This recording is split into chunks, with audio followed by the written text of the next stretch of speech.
Study Session 3, Personal Goals and Group Goals. Introduction. All groups have goals, and every member who joins a group has personal goals. Groups generally have both short-range and long-range goals. Group goals are important for several reasons. Therefore, in this study session, we will describe the nature of a goal and differentiate between personal goals and group goals. Learning outcomes. When you have studied this session, you should be able to 1. Define personal goal. 2. Explain group goal. 3. Discuss the guidelines for formulation goals.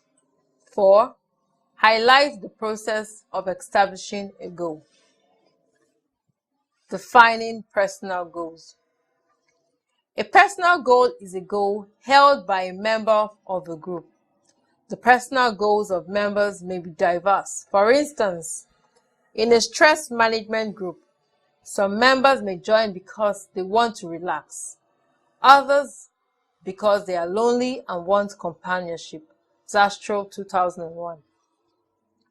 A personal goal is a goal held by a member of a group, while a group goal is a goal held by enough members of a group that the group can be said to be working towards achieving it. Some may join the group because they have heard good things about the group leader and want to check it out. The more similarity there is between the personal goals of a member and the goals of the group, the more attracted to the group the members are likely to be, and the more willing to provide their resources and energies to the group. Thus, if the personal goals of the group are homogeneous, that is, alike, members are more apt to agree on group goals, to work together towards achieving these goals, and to be happier with the group. When members have heterogeneous, that is, not alike personal goals, hidden agenda are more likely to develop. A hidden agenda is a personal goal held by a member but unknown to other group members, which interferes with the group efforts. At times, hidden agenda can be very destructive. Group goals. A group goal is a goal held by enough members of a group that the group can be said to be working towards achieving it. A group goal may be short-range or long-range. The short-range goals should be stepping stones to the long-range goals. Group goals are important for several reasons, among which are 1. The effectiveness and efficiency of the group, and its procedures can be measured by the extent to which goals are achieved. 2. Goals guide groups and their members by giving the groups programs and efforts direction. 3. Conflicts between group members are often resolved according to which position is most helpful in achieving group goals. 4. Group goals are also a strong motivating force that stimulates members to work together. And 5. Once members make a commitment to achieve a certain goal, they will feel an obligation to put forth their abilities, efforts, and resources to achieve it. Guidelines for formulating goals. In social work, goals serve several vital functions. Hence, it is important to select and define them with care. According to Hepworth and Larson 1993, the following guidelines will assist you in formulating goals. 1. Goals must be relative to the desired end result sought by the clients. To be adequately motivated, clients must believe that accomplishing selected goals will enhance their life situation by resolving or mitigating their problems. 2. Goals should be defined in explicit and measurable terms. To provide directions in the helping process, goals must specifically define the desired end result so that all participants are clear about changes to be accomplished within the problem systems. In other words, each actor should be able to specify what he or she will be doing differently or what environmental factors will be changed. Goals should thus be defined in specific rather than general terms. 3. Goals must be feasible. Selecting inachievable goals sets clients up for failure that may produce discouragement, disillusionment, and a sense of defeat. Hence, it is vital to consider the capacity of the client for accomplishing goals and possible environmental constraints that militate against goal accomplishments, e.g., economic and employment conditions, group and community attitudes, etc.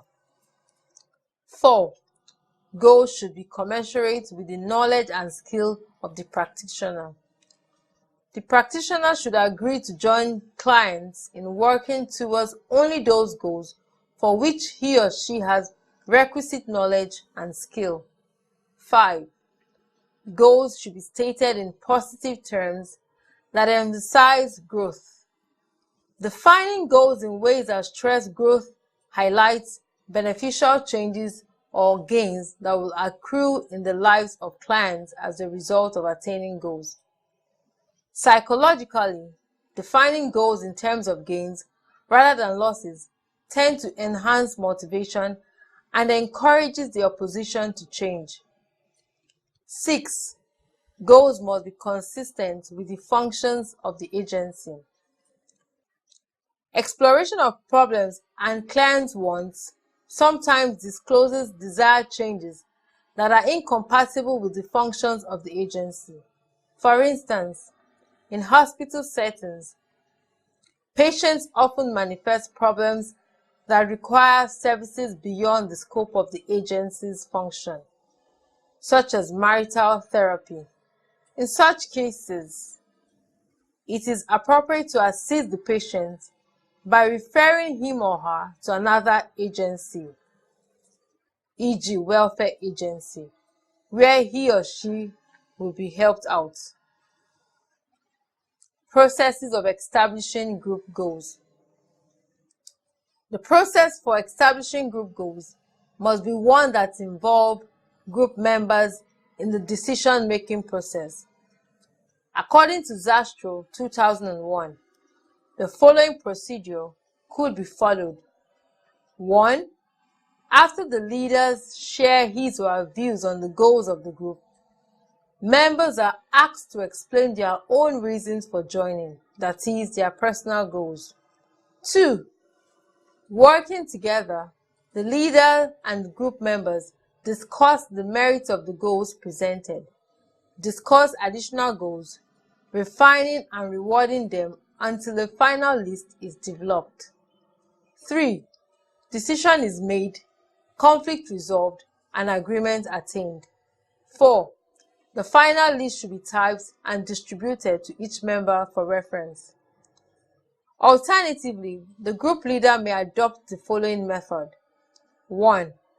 Interview each member before the first meeting about personal and group goals. 2. Develop a compromise list to present at the first meeting of the group. 3. The list is then discussed and amended until a majority of members are satisfied. Effective groups usually follow a variation of the following format. 1. Long-range goals are set first, and efforts are made to state these goals in operational and measurable terms. Operational goals are those that can be directly translated into courses of actions to achieve the goals. Measurable goals are goals that can be measured. 2. Short-range goals are established and prioritized as to their importance in achieving the long-range goals. 3. Tasks are also identified to achieve short-range goals and then ranked according to their importance. 4. For high-priority tasks, specific responsibilities are assigned to group members and deadlines are set for their completion. 5. Future evaluations are made so as to identify the progress being made in achieving the tasks and the goals. Study session summary. In this study session, we discussed personal goal as a goal held by a member of a group, while a group goal is a goal held by enough members of a group. A group goal may be short range or long range. We discussed the guidelines for formulating groups and the process of establishing group goals. End of study session 3. Thank you for listening.